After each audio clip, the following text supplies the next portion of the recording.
even though, of course, there were those as well. So we're seeing exactly what the frame was. Once again, from Tom S. Elliott, the mainstream media now is not really that interested in covering Fauci. How come? Well, we know why. But historically, they did. They had him on all the time. The science, the hero, the saint of America. And now they're not talking about the diaries. And so Gradian is a website that assembles a bunch of clips from the mainstream sources so that you can go clip them and share them on your shows, where you just rip off Tom Elliott like we do. But you can go over there, and he did a little bit of a roundup to see how much time has been spent on these diaries since the news dropped just a couple days ago over the weekend, and almost none, as you can see. On 724, zeros across the board, maybe 30 seconds from Newsmax. 725, 0 total minutes. 726, 6 minutes, with 11 of those minutes, total time, whatever that is, or 11, maybe 30-second slots or something, coming over from Fox News. And then on 727, once again, total time,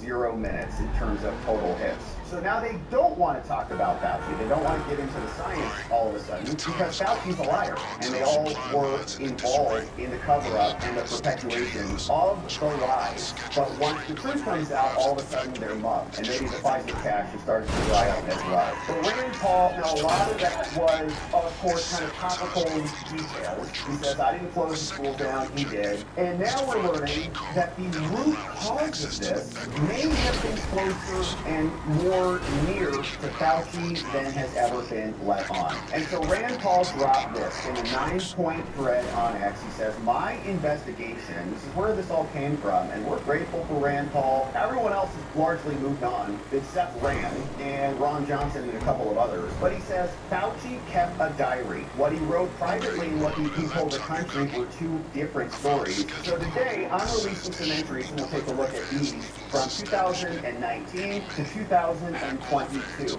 And I gotta hand it to his graphics person, because they wrote Tony's diary in a pink font in the style of like a teenage girl, which is kind of how Fauci is, really. Here's the background on this. Do not open! With a lie on this. During his time as the NIAID director, and particularly during COVID, Fauci took meticulous notes about his work. He kept it in a diary. He made notes on his conversations, his decisions, his thoughts about actions taken by politicians and more. This is the only historical record containing almost daily entries. Later in the pandemic, he glorified all of the positive attention that he was receiving. Legacy media was elevating him. He demonized those who questioned him, like Rand. And many entries are entries that completely undermine the official narrative. And let's take a look at the thread. He said, on January 26, 2020, okay, this is right at the beginning of the pandemic. It's all freaking everybody out. We all remember it. Trump came out later in March. He said, okay, it's national emergency time, largely at the behest of Fauci and the rest of the people in this game. But here's one of the messages. January 2020, and he, at the very beginning, is already saying it did not come from a wet market. Okay, then for the remaining years, that's all they said. And if you even suggested that it came from a lab, because Fauci and the Chinese were working together and conducting gain-of-function experiments to create weird, pure-and-treated site viruses, you were castigated as a conspiracy theorist. He says, all right, look, January 26th, game on! 3 exclamation points. Almost like he's excited about this thing kicking off. Things are rapidly changing. Dr. Ma Jiahui, the Chinese Minister of Health, gave a press statement saying that the incubation period of COVID is 1 to 14 days, and the virus is being transmitted when people are asymptomatic. This has enormous implications for how we handle people from Wuhan, like our diplomats who are now on the way back from Wuhan, having been ordered to evacuate. Should we quarantine them? I'm very skeptical about the Chinese interpretation of their data. I spoke with Mike Ryan from WHO from Geneva, and he and Tedros are going to Wuhan soon.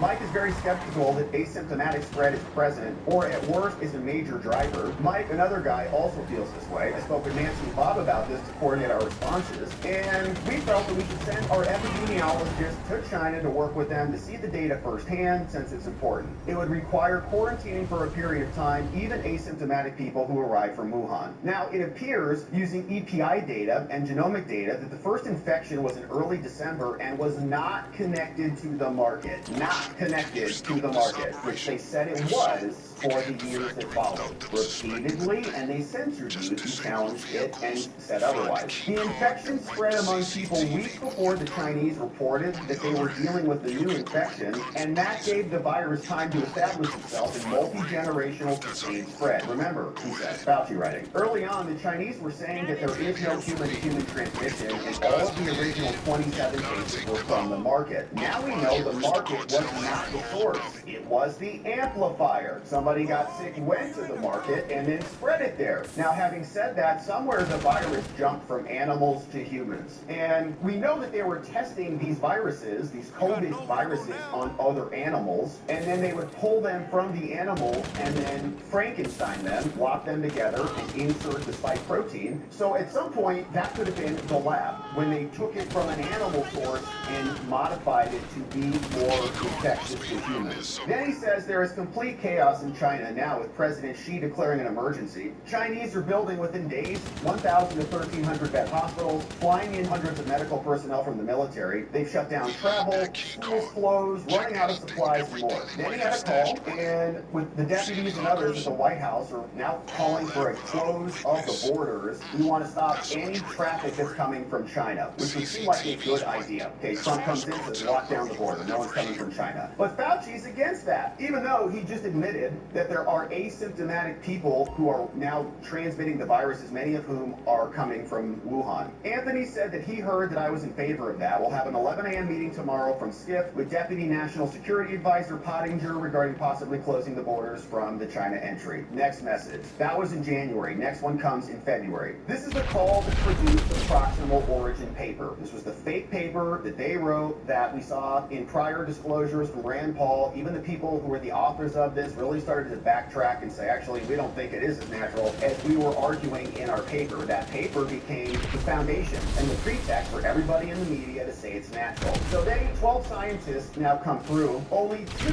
at this original meeting in February 2020, 2 out of the 12 concluded that it was natural. Other 10 of them said not. Per Fauci's own notes, the rest felt that a deliberate insertion of the protein, the spike protein, at the furin cleavage site was possible. This was never a 50-50 room. There was never any doubt or debate about it, but they lied. So here Fauci wrote this in his own notes. February 1, 2020, conference call with Jeremy Francis and several other scientists gathered by Jeremy. Here's what the call included. Francis Collins, director of US NIH. Fauci's on there. Jeremy Farmer. We got Patrick Christian Anderson, one of the main authors of the paper, and a bunch of other people from everywhere. Professor of virology, professor of life sciences, molecular evolution, a bunch of people who are apparently smarter than they let on. There was not total agreement about the likelihood of deliberate insertion, says Fauci. Ron said that he was sure this could occur naturally, and we should not waste our time and divert effort to pursue this. This is expected of him since he was the original gain-of-function person with Yoshi Kawoka. Also, Christian Drosten was with Ron, so that's 2. The rest felt, all of the other 10, felt that deliberate insertion was possible, and given the fact that Dr. Zhengli Shi, that lady at Wuhan, has been working for years in gain-of-function on coronaviruses to allow literally the adaptation of the spike protein to bind to humans, we could not let this go. So we decided to have Jeremy with Francis to contact Tedros. With Stuart Simonson's help, I arranged this to see if Tedros would convene the experts. So 10 out of the 12 say, yeah, it's very weird that we have a Wuhan Institute of Virology over there, and the internet figured this out pretty quickly as well. Like, oh, that's weird. It comes from Wuhan. What's over there? Oh, here's a lab right there. And we're able to puzzle pieces together, but Fauci and the rest of them like, oh, no, it has to be natural. Why? Because they did it. So then on February 3rd, Fauci calls George Gao, the head of China's CDC. Gao confirms asymptomatic people do transmit. Fauci also then writes that Wuhan health officials, quote, did not tell him this, and he thus gave out false information, a lapse that, quote, likely allowed the outbreak to take hold. So rather than doing what Trump wanted to do and locking everything down, Fauci's advising him not to do that. Then we fast forward a little bit. February 12, 2020, Fauci briefs 4 congressional delegations in one day. Then he runs into Larry Kudlow, who asks when COVID crashes the economy. Fauci says, I told him that we're okay for now. That was 9 days after the Chinese told him that there is asymptomatic spread. So people are walking around, They don't even know that they're infected and they're spreading the virus around your little bioweapon. On February 12th, Fauci writes, quote, individual reports are coming out about various clinical characteristics. Unreviewed report now of virus in saliva of infected people. Let us see what kind of response that gets. Very busy day with 4 congressional briefings, exclamation. Also complicated by wake of Eric Scorsi today and funeral tomorrow. Much stress. First, we briefed House members at Rayburn, led by Rosa DeLauro, the blue-haired freak show, Meta Lowy, and Tom Cole. Then we went to the Senate Dirksen to brief senators, led by Lamar Alexander. Then to the Capitol Visitors Center to brief House members, led by Elliot Engel. Then to Majority to Steny Hoyer's office. Steny was profuse in his praise for me, which was a little embarrassing. Yeah, for Steny and for Fauci and for America. Profuse in his praise by the guy who was behind it. On my way out of the White House from 4 to 5 p.m. task force meeting, ran into Larry Kudlow, who's become my new best friend. He joked about how many years I've been doing this, and he's been following my career. Fauci, his big problems with the AIDS epidemic and more. His main question was, when is this COVID-19 going to crash the economy? When do we need to start worrying about it so we can start shorting some stocks? It told him that we are okay for now, but this could change rapidly if we start seeing sustained person-to-person transmission. He asked me to keep him informed when, in my opinion, things are starting to go bad. Then